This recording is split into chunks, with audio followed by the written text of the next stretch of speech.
Кудай жиберген бауырымсың сен. Окуучуларыңызды жандай бир чарчтыга баратын болотун болсо, арасында проезд анан төлөө керек болотун болсо, өкө менде мына обучениеде 10% мен благотворительностька бөлүп отурам. И сол суммадан если что могу уделять деньги балалардын жанагы дарыстарына жетпей калса, андай болуп калса, болот жагдай төмөн балалар проездим жок ага дейт, а бирок калганып калат. Ошондуктан өзүм кайрымдуулук өзүм корум бар. Судан могу деньги выделять. Сиз мисалы ауылдын балаларын тренер кылам, тренер болам, оларды чемпион кылам дейтин болсаңыз, мен де сондай бир карапайым халыктын кәсипкерлерин сол кәдимги үлкен бизнеске деген билиммен бөлсөм деген ниетим, намерением сондай болду.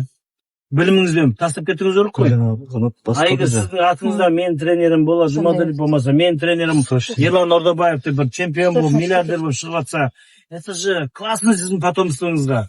Биз көз жумабыз, кетебиз. А урпагыбыз, балаларымыздын, кыздарыбыз айтат, биздин акебиз ошончо шакирт тарбиелеген. А ол на века остается.